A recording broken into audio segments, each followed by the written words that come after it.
I think I'm ready to get started.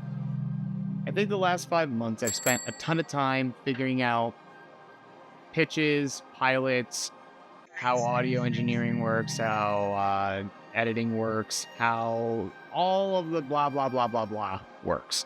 And I still don't even really know much of anything, but I do know the gist, and I'm still learning the gist. But I do think it kind of goes against how I normally am. I mean, all of this, even just documenting the process, and this is what, the fifth video? It goes against the person that I am typically.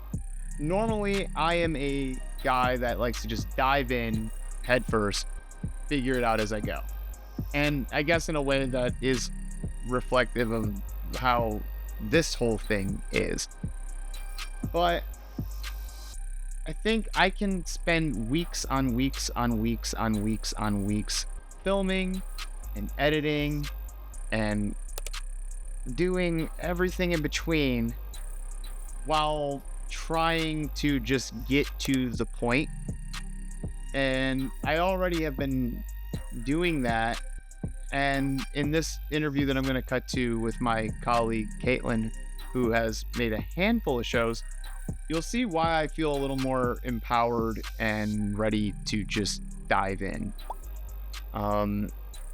I think at the same time, I'm going to keep this vlog up. I'm going to keep doing this. It's probably going to be a little more infrequent. It's not going to be weekly. There's just no way, if I want to keep editing large interviews down to something that's still large, honestly, and incorporating various techniques that I'm learning along the way, like B-roll. It's just something that I can't complete in 7 days.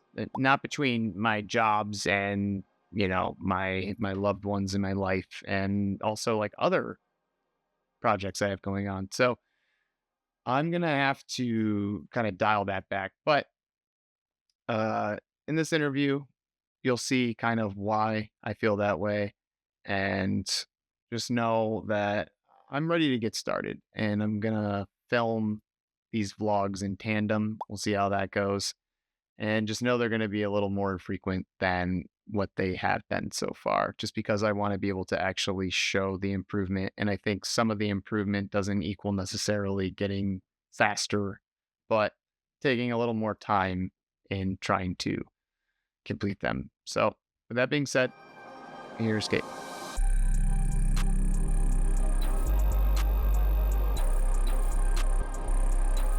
Hi, my name is Caitlin Corkery. I'm the Senior Manager of Series Production at WHYY, which is Philadelphia's public media station. You have created a couple of shows, correct? Correct. What would those shows be? Sure. So I have created Albie's Elevator, which is a preschool show about social emotional learning through the arts. It's mixed media, it's a puppet, it's humans, it's real artists. It's like the most fun in the world. I've also created The Infinite Art Hunt, and my team and I created Good Neighbor Club. Familiar with that one. Yeah, we have some really strong talent, and then we have one guy who was like, it's really great. Yeah, they're all kid shows for WHYY, so they're curriculum based. We specialize in live action because it's what WHYY knows how to do first and foremost. But Yeah. also because it's like part of our general philosophy of like letting kids see the real world and feel excited by the real world too. What was the first show that you made?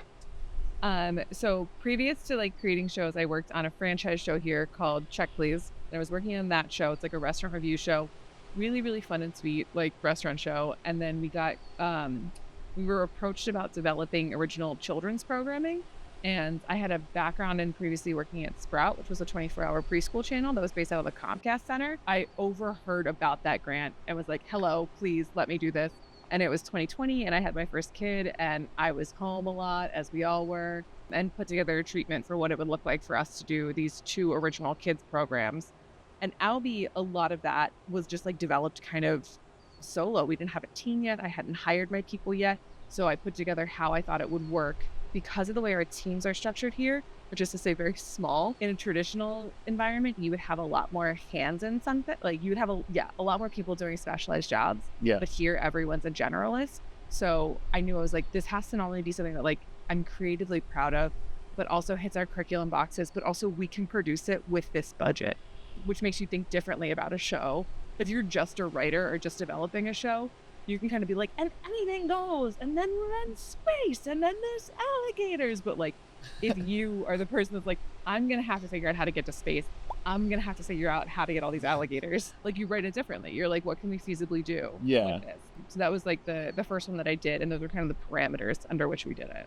And so having that budget not looming allowed you to, well, kind of made you have to be a little more creative in your approach Always. to it. Yeah. Always. I mean, you're a creative person, so you know, like, blank pages are scary.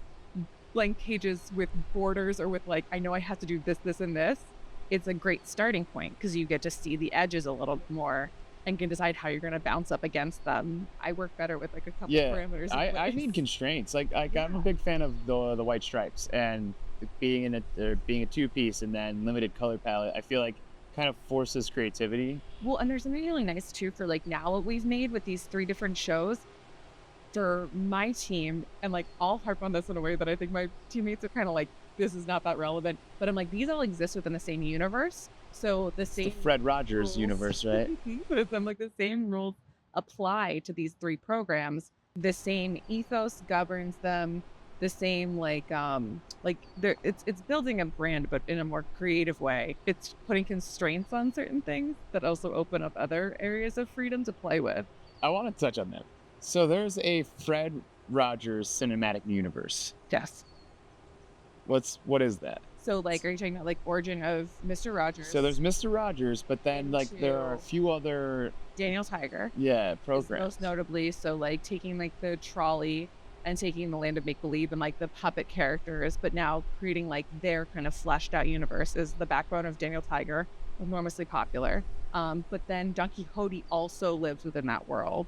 So like, yeah, very similarly, all of their shows like slot into each other in some way. Will there be like an Avengers? Yes. Like, and it's going to be devastating. Mr. Rogers comes Big, back. Scary, awful thing. Like Infinity Stones. CGI.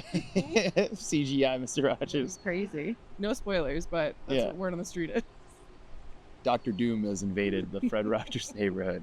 And we can only fix it by sharing. By sharing. So, when you were creating your shows, as we like talked about, I gave you kind of a little bit of information about what I'm doing. Currently, this whole series so far has just been focusing on getting a pilot. I don't fully understand what a pilot is. I kind of like wrote I looked up some stuff, took some notes on like pilot episodes. This whole thing are notes. Oh my gosh. That's a lot of notes. There's a lot. If you want to make a TV show and you don't know what you're doing and you have to learn how to do film, graphic design, audio engineering, all the things, writing a script. Walk me through when you had to create your pilot. Yeah. So how did you start? I'm gonna wait for the helicopter. Yeah. Or help. Yeah. I'll wait for that. I'll edit the sound post. You ready? Yeah. Okay. Pilot does a ton of work, right? Because it's the proof of concept, and it also has to fully introduce your characters, your world, and kind of set up the basic premise of what your show is. It's such a tough thing to write because you're trying to do a lot of exposition work and a lot of like setting everything up, establishing the tone your audience can expect, kind of putting the thesis of what this show is and why you should watch it. Like, it's so much stuff, but also it's the first one you're making and you're experimenting with it and you're testing it. And I think as many notes as you can take and as much as you can like prep for it, you don't know until you're in it the things that you don't know. I remember when we did the pilot for Albie, we were like, when the doors of the elevator open, should it be daylight on their faces? Because the space that we're going to where the artist is in daylight. And I'm like, I don't know. I haven't thought about that at all. Pilots are like critical. It's like letting people to see the thing that's inside your brain, what it looks like on the outside. Did you have to know any filming creating the pilot? How did that work? I didn't because I had a team. So I work because I was making my show at an organization. I have a team that could specialize in it. Like, and that's what's kind of is the hard part about creative projects like this. But it's also the good part about creative projects like this. It's hard because collaboration is always challenging. To get people to see the thing that's inside your brain and the way that you're seeing it is such a tough thing to translate. But also if you have flexibility within your creative vision and you can get really, really good collaborators who are skilled in their specific thing and care deeply about their specific aspect of it, the product is so much better than what it Mhm. would be just doing it as an individual.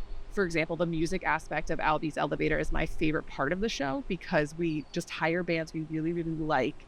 And then we give them themes for the episodes. We're like, we need a song about, trusting the process. We need a song about being okay with something ending. And we give them a script. We tell them where it plays in the show, and they get to write something awesome. We don't dictate it any more than that. If they come back and there's like a fart joke in it, and we can't have that, we'll let them know. But for the most part, it's just like finding good collaborators, trusting them, and handing it off is like a really cool part. That's what I'm hoping happens with this. The main hope and desire has been, if you build it, they will come Yeah. kind of thing. It's like, but I imagine wanting to learn the filming process, the editing process, the audio process will hopefully allow like myself to communicate more effectively to a team Yeah. of like what the desired look or feel or vibe or tone is. For sure. But I would also say, like, I think doing it from your own vantage point is a good place to be at. Like, I don't need to know all the technical specs for like how my camera guys are shooting something. What I need to be able to say is like, hey, I need this to look so sad. I need to look really, really isolated. In my brain, it's this character really small and the room looks huge. What can we do to get there? So like I think it's fine to not totally speak the language if you can have other reference points to communicate it. Well, if it is just me, do you think, I'm spending a lot of time doing all of this stuff as opposed to just diving in and trying to make like a first episode? I think you should just make the first episode. Yeah? I kind of think you should. You're trying to get all this information at the top end. And you could also parallel path it too, right? Like you could keep learning all of this information. But I think there's going to be some merit in you just like diving in and doing it. Cause right away you're going to find out like, oh, this actually doesn't work at all. Or like, I need to know way more about this. And this act is not important or relevant to what I'm doing. What did the turtleneck guys say? A fail fast The situation? turtleneck guys. Steve Jobs. The Oh, the turtleneck guys. My thing is like I wanted to at least try and make it be somewhat like educational or informative. The whole ethos of this is that people feel overwhelmed by doing things. And then when they see somebody has done something, even if they've been consistently doing it for years, it feels like magic. Yeah. It's like, man, I wish I could do that. Yeah. Man, if I just, and they put a lot of blockers in front of themselves before they actually do something. And not everybody is a crash bang boom type of person. Like typically I am. It's been like making me grow a vein in my forehead waiting to just not just start doing the thing. Yeah.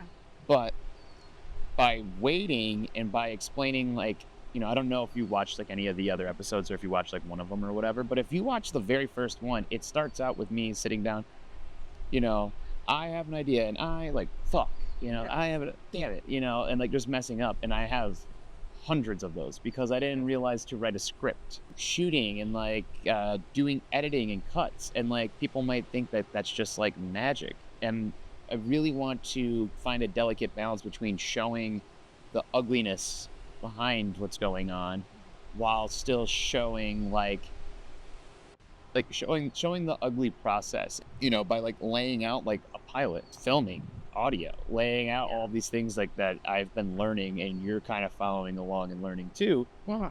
Maybe I'm at a point where I can package this into, the first episode. The pilot was going to be this turned into the pilot. Yes.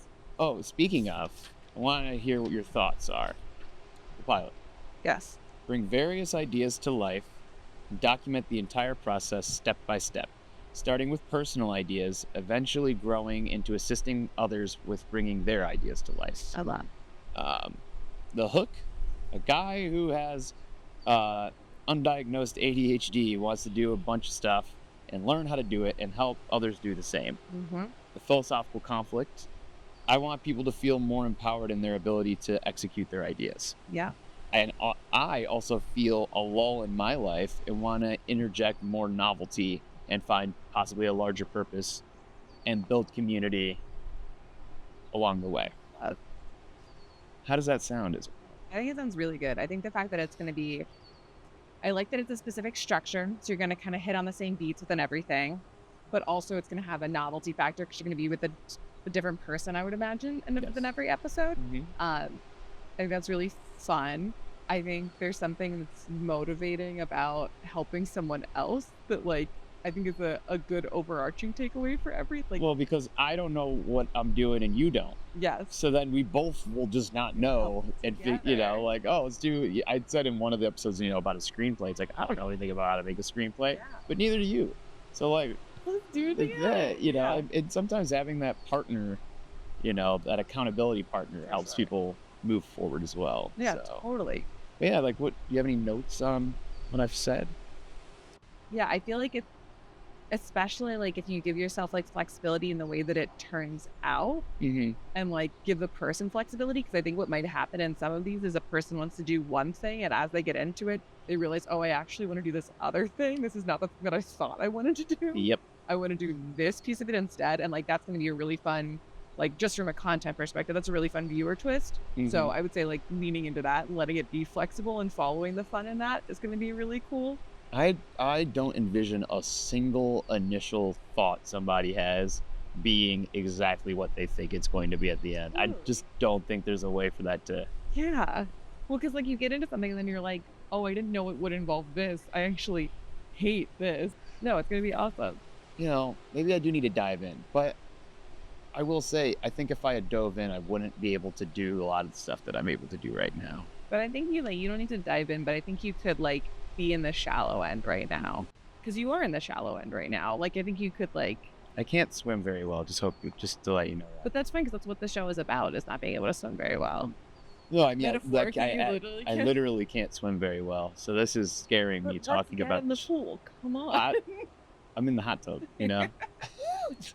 I feel like you should jump sooner than you think you should. I think I have to because this very first episode, and I can't. I'll tell you off camera what the first thing I want to do, because I want to film three episodes Mhm. before bringing somebody else in, because I want to set the tone of what kind of ideas I'm looking for Sure. to help people. Like not just I've always wanted to start a band, Yeah.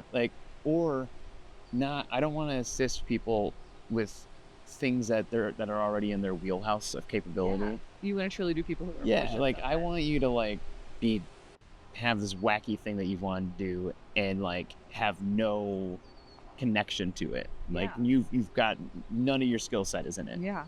And Like then the true, like, from scratch. Mhm.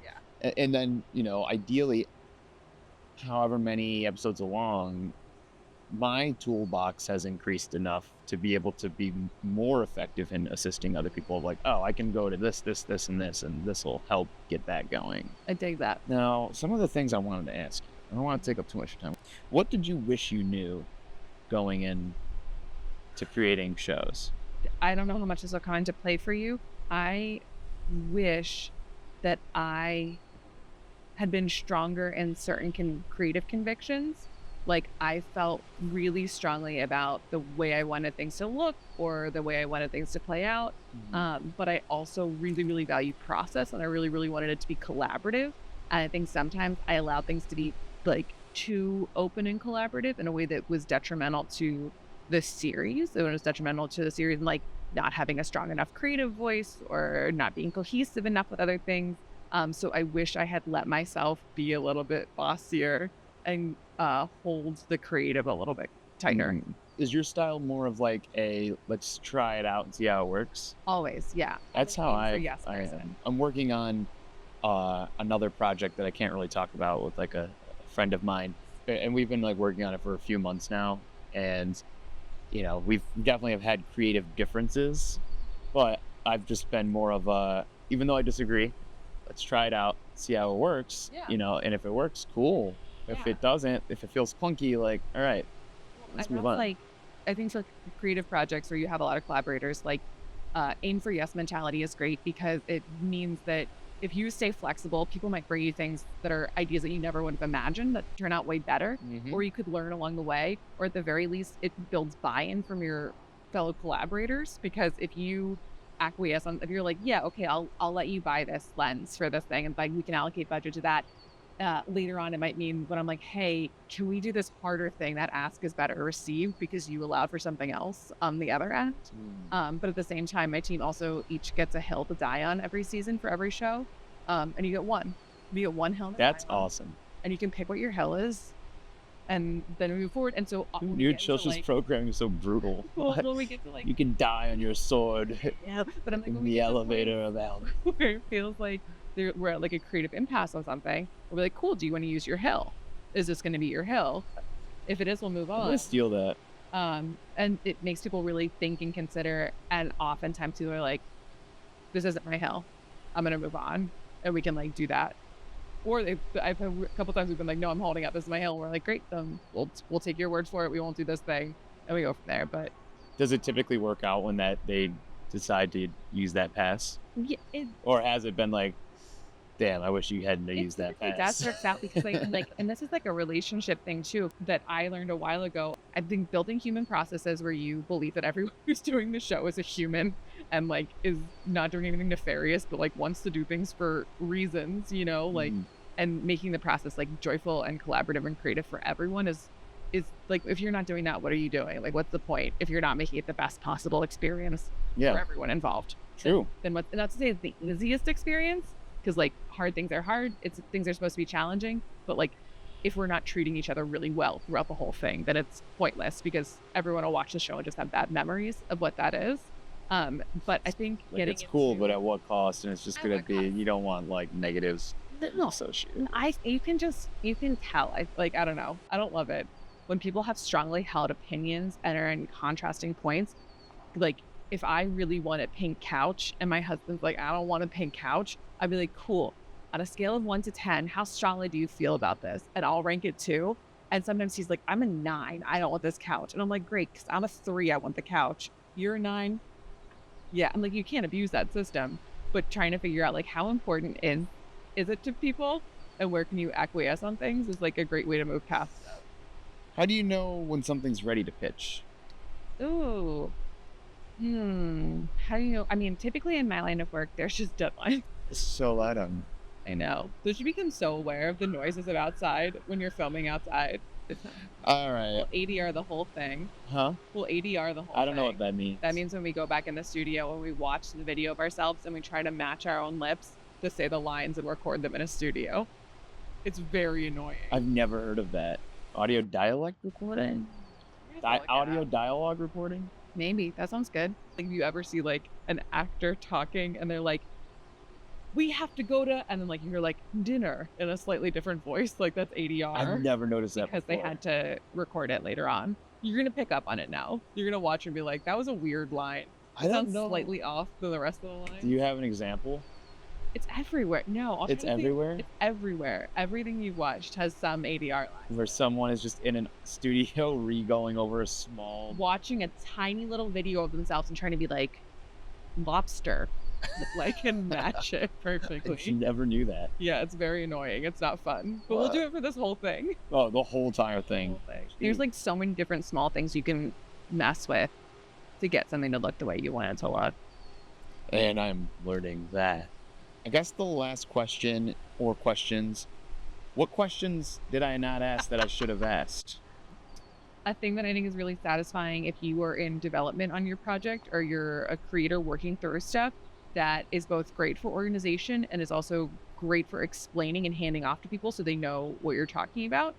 Serves as a reference document and also makes you feel good when you look at it because you're like, wow, look at all this stuff I did. Is the creation of a show Bible. Having a show Bible where you are keeping all of the possible information on what you're making. So like, this is the synopsis, this is the log line, this is the one line, this is the format. These are maybe you have a secondary format. So you're like, every episode, kind of these are the beats of all the episodes that I think I'm going to hit. And then you have another one of like, actually, I think another version of this episode could be these kind of beats in a row. You have a couple different like episode pitches to be like, this first one, I think it's going to look like this.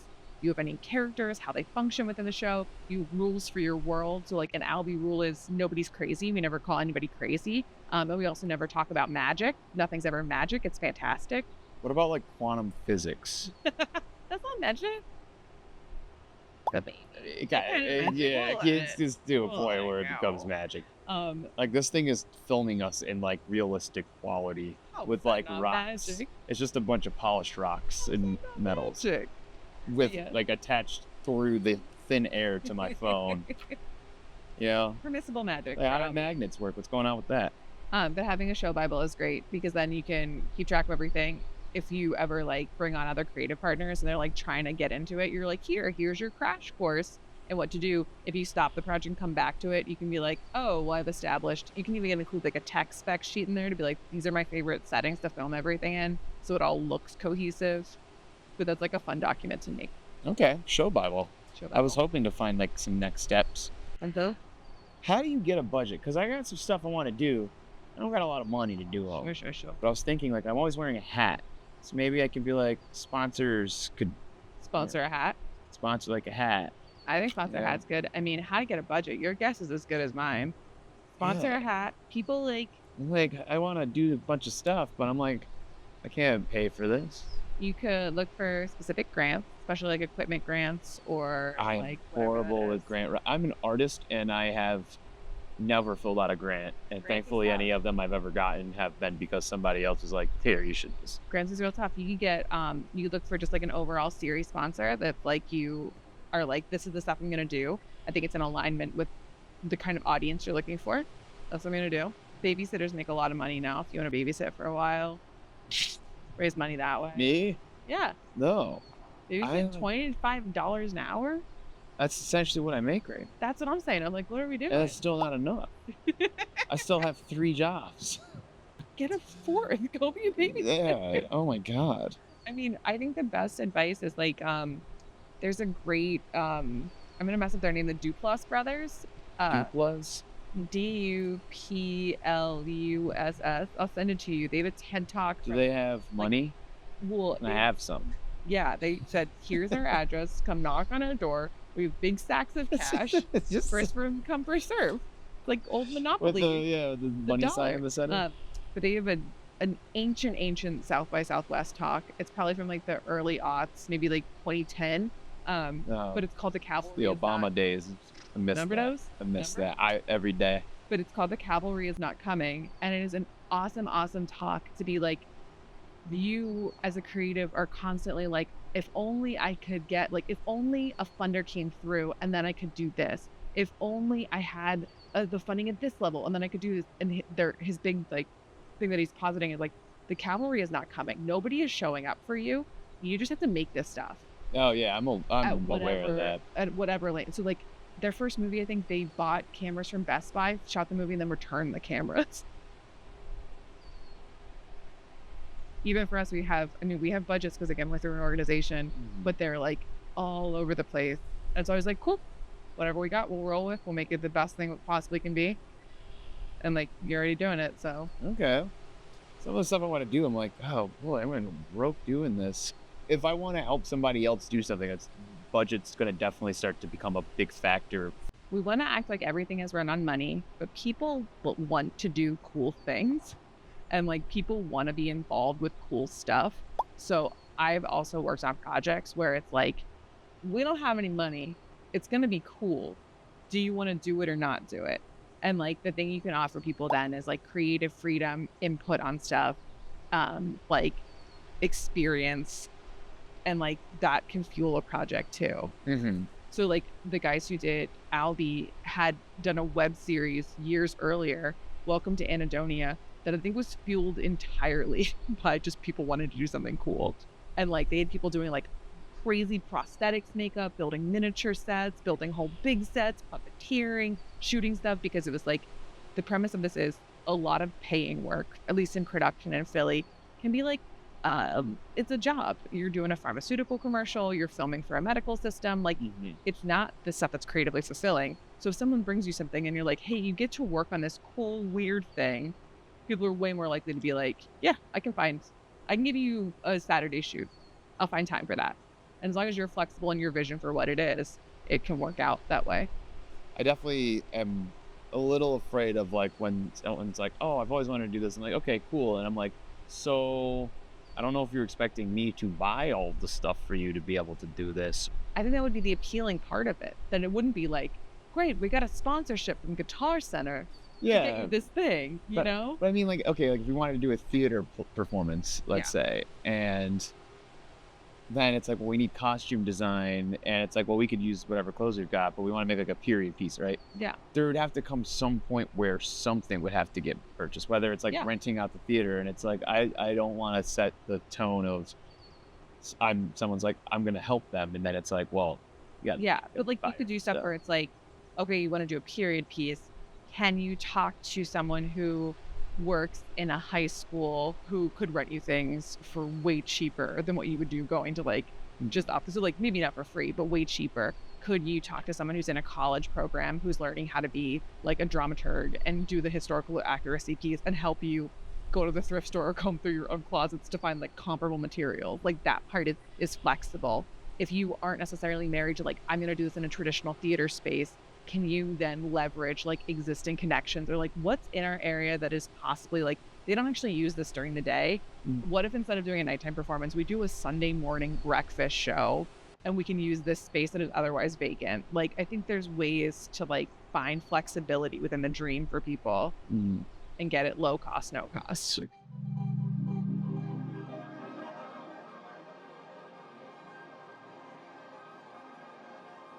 thank you, Caitlin, for allowing me to take some of your time and interview about it. But like I said, I think I'm ready to get started. I think I need to because I think the thing that I want to do kind of requires sun and warmth and foliage. So I can't really wait too long. But again, I'm going to keep doing this vlog. It's not going to be weekly. It's probably going to be bi-weekly, maybe even longer. But because I'm doing that, I'm going to be adding in hopefully more B-roll, make it a little more substantial and more informative if possible, and keep interviewing people and keep learning. And I'm going to keep adding to this whole thing while I'm working on the first episode and kind of documenting along the way while working on the first episode what I need to do. All I know is that I want to get started. I want to keep creating. I want to be informative and helpful, and do think that there is some merit and worthwhileness to keep this vlog style going for a little bit longer. And then I got to figure out, maybe I disappear for a little while, because you can't just come out with one episode and then work on the next one. Maybe you have to film a couple of them, and I'm gonna have to figure that out. So there's a lot to figure out, but thanks for following along for the ride, and we'll see what happens next. Until next time, peace.